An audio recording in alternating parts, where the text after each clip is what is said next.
Alrighty. Merry Christmas Eve out here around the northeast end of Georgia. Out here in this rainy, nasty mess. Cold mess. You got the old Gatekeeper here. And boy, do I have a treat for you. This is the most unique one driving 4 that I have done yet. Might not be the most unique by far that anybody's ever seen, but to me it's the most unique one that I've constructed. This is as well the most expensive 1x4 that I have ever constructed, and some of you can just look at this and already tell why. Can you guess? Look real close. Can you guess why this might be the most expensive 1x4 yet?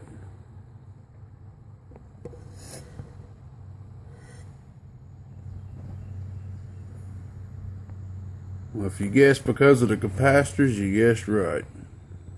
Let's see if we can get the picture of that, of the output down there. There we go. Okay. This amplifier does not, or let me get technical, will not have one silver dip mica in this whole entire amplifier.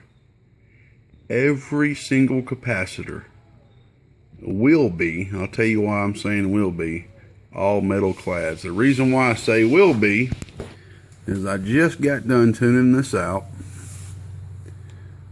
Okay. Of course, there's my tuner. I went ahead and threw a 100 picofarad cap in there. So basically I'm going to take this puppy over to the bench, replace this 100 with a 100 metal, and of course I'll put that up on a cap meter and mic that in with a metal as well. We bought a couple extra varieties of metals just for that. And as you can see, 3 1000s are even metals. Not one silver dip mica in this whole entire amplifier. So I just wanted to kind of point that out. So basically what that means is of course capacitors, silver dip micas will heat up, cool down, heat up, cool down, heat up, cool down while you're running them, and over time they begin to lose their value. Well, the reason why they're in there is to be at the specific value that they're at to tune the amplifier. So when they begin to lose their value, then the amplifier becomes out of tune. And when the amp comes out of tune, then there comes your reflect. And when your reflect comes, then there comes the heat. More heat. And then what happens with more heat? Blown transistors or blown components.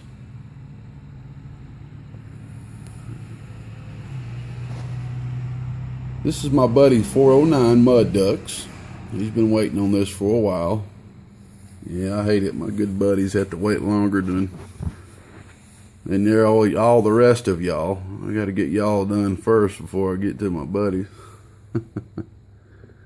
Let you see the back end of this. Take a look at this hot strip here. That is a 6-gauge, solid 6-gauge piece. Both transformers are soldered straight to the hot bus. And because of not having no chokes there, got this extra big thick choke right here. That was his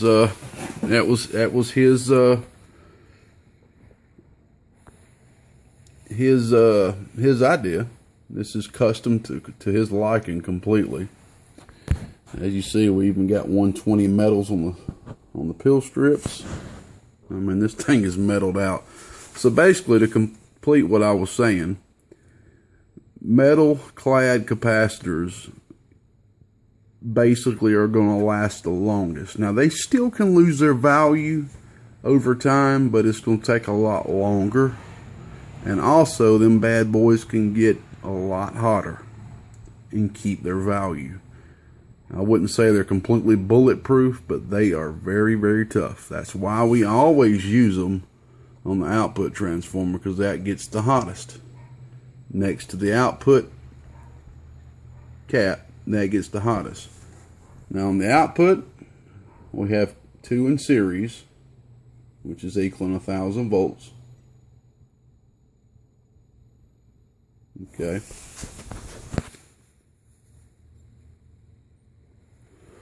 We got the 100 watt, 100 ohm 5 watt on the variable.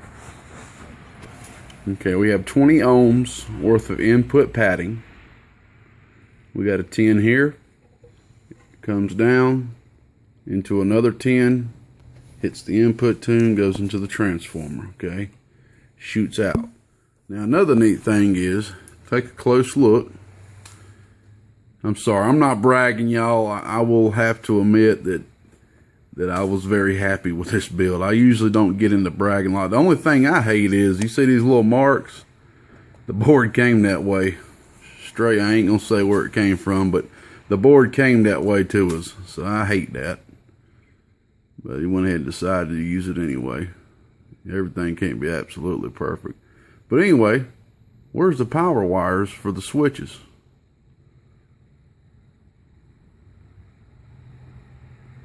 The puppies are hidden good, ain't they? Where is the power wire for the input transformer? For the driver. Got everything hidden pretty good. Just trying to keep everything as neat as possible. Turn out this light and see how it looks. Nah, it's a little dark out here, man. It's not too light. Alright, well, let me get done hovering over this amp. Y'all probably like, let's see what it's going to do. Let's see what it's going to do. Well, it's doing what it should be doing. It's hitting. The way I look at it, if you can get an amplifier to do 100 bird per transistor on the finals, you're doing good. And when I get done, I'll kind of unhook it and kind of show it from around. So yeah, I couldn't wait till I got everything mic'd in, man. I was so excited about it, and I don't know when I'll have a time to do a video, because we got Christmas Eve today and Christmas tomorrow. I probably won't be able to make a video till God knows when, man. Probably 3 or 4 days from now. We got a lot of stuff planned out here. Alright, well, we're going to be on the 100 amp regulated power supply. Built by my good buddy Mr. Real to the diesel. And he did send me another sticker, and I ain't slapped that thing on there. I put the sticker on the wrong side. I always represent for my buddies, man. I always represent and give props out to anybody that that's helped me along, man, and distributes to this beautiful hobby of mine, man. And Mr. Real Deal is one of my close friends, man. He's a good fella.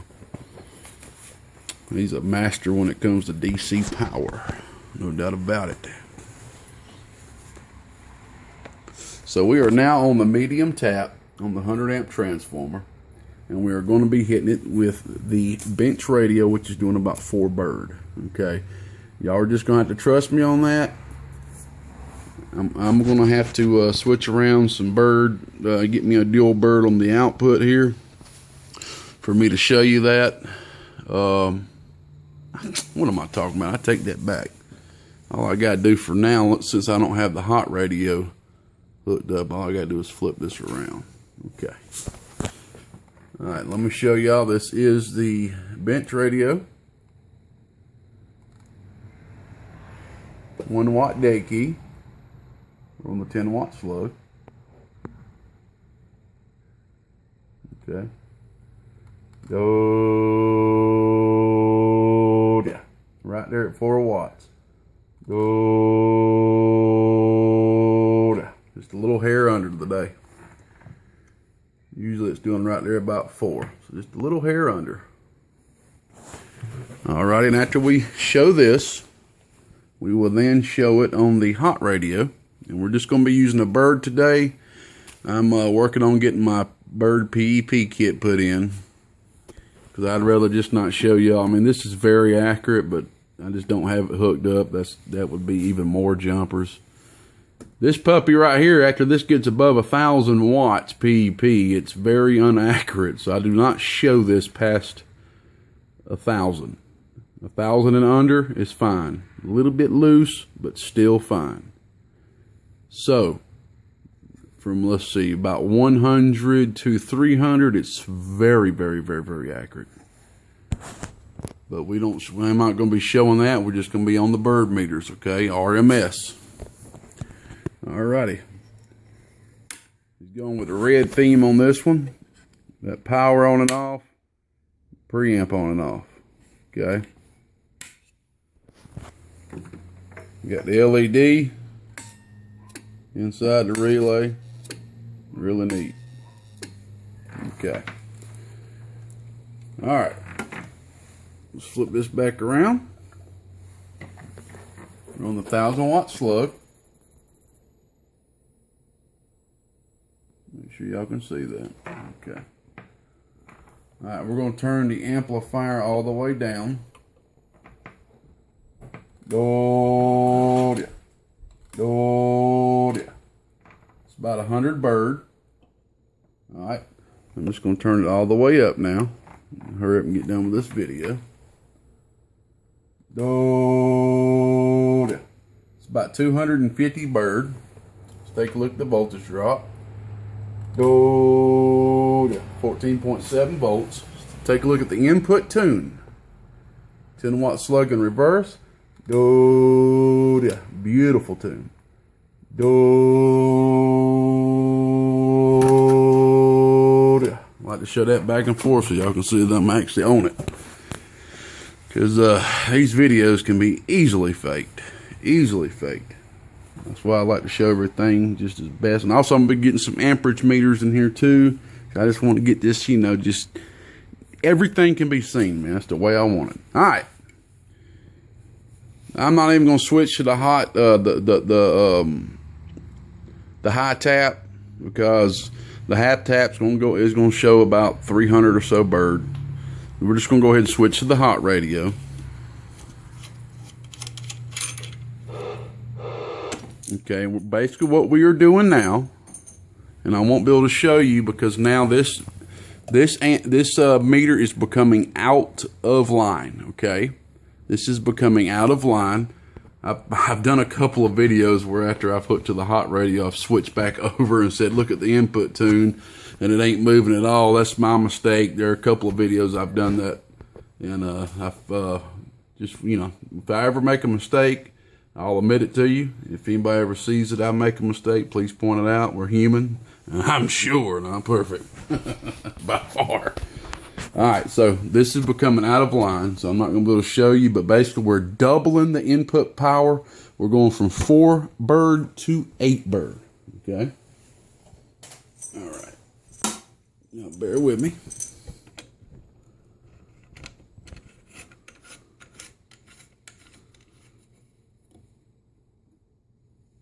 Alright. We're going to flip bench radio off, hot radio on. We're on the bottom, Stickman modified. I like to call it version 2.0. He's got a new version out that's doing a little bit more.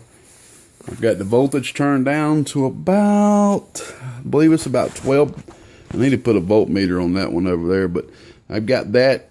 I've got this power supply right here internally turned down. I got a pot inside. It's internally turned down, I believe about 12.8 volts, because I wanted this radio to do exactly 8 bird. Exactly double as this, okay? Of course, this radio will do about 10 or 11, somewhere around there, but just to, sorry, man, this thing's all on out of focus. Just to explain that to y'all. All right, we're on the low tap. Okay. All right, here we go. Low tap.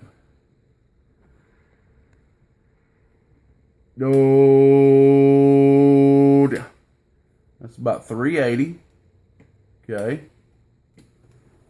Let's see how much dead key is that. Let's see. Ah, hell, man, that's about a lousy 80 watt dead key. That's beautiful. Let's take a look at the voltage drop. Go 13.9. All right, we're gonna flip over to the high tap, which is gonna be a full blown.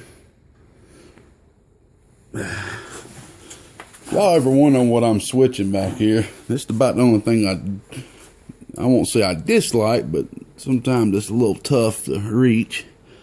The switch is back here behind the power supply. Alright, high tap. Hear that dang fan get to rolling. 24 volt fan. Alright. High tap. Dude. That's about 410, 420 bird. Let's let you take a look at the voltage drop. Alright, it's 15.6 volts. This thing is not struggling at all. Let's let you take a look at just the dead key. That's about 180 watt dead key. That's about right there, perfect. I like to put my dead keys on my 4 pills, 5 pills, and about 150 to a 200 watt dead key, and just let them swing up when I'm out there shooting skip, and about 100 watt dead key when I'm not. Dude. I mean, that thing is just rocking, man. Dude. That's about 15.6.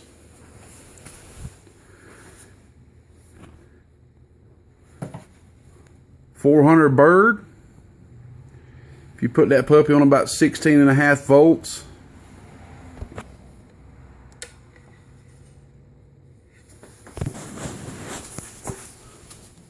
I would probably take a guess, which I don't have that capability. I'm gonna get me some more variable voltage, bigger power supplies. I'm actually working on that now. We're gonna have about a 350 amp variable voltage.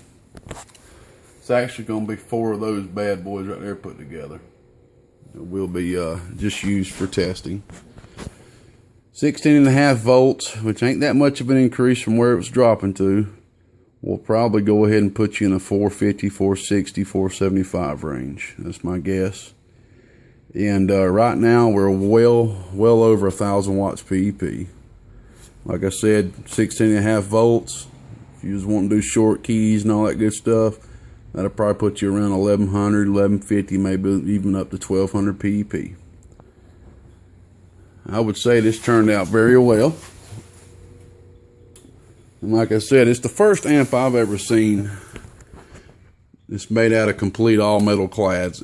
I can't remember the exact price, but pretty much because of the metal clads, the actual value of this amp is probably right around $600 retail if you just bought it from, you know, I'm talking about flat out retail, not my price, but retail.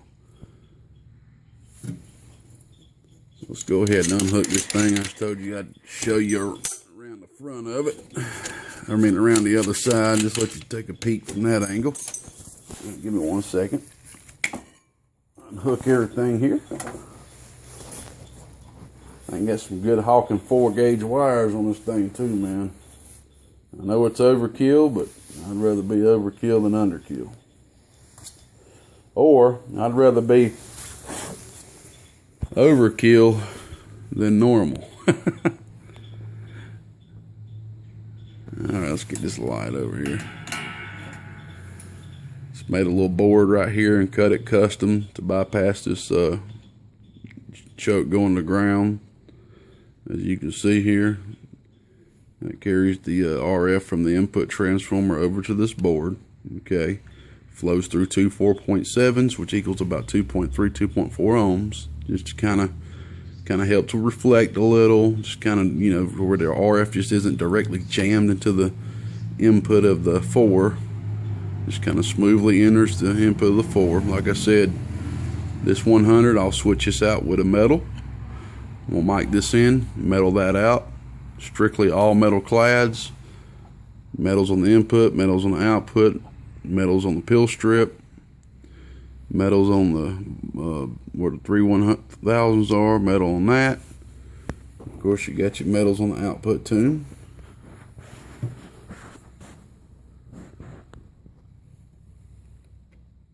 There you go. There's your preamp, of course. I hadn't tested out the preamp yet, but we'll test that out. Well, there you go. And also, I forgot to mention, that is a 12879 driving 4. All right, and I cannot give a price right off the top of my head, but with all metals like this, it's a lot. These metals are not too cheap, so it is a little bit more costly. And I apologize for talking a little bit more on this one. I feel like I got a little close to bragging. Hey man, I'm just a hobbyist, y'all. You know what I'm saying? I'm not running a business over here. I ain't incorporated, man. I'm just a hobbyist, man. I love doing these things. I love making people happy. I'm not trying to get better or compete with any of the other people out there, man. I mean, y'all can look down on me all you want, man. I mean, I don't get into the politics. There's a lot of politics in amp building amongst amp builders. I don't even want to get in politics. The way I look at it, man, the way I was raised up, I can see a little good in anybody. Well, except people like Hitler. Or Fidel Castro, or whatever you say his name. But, you know, I'm talking about regular people. Normally, I can find something good in anybody, and I can find something I like in all builds, man. You know what I'm saying?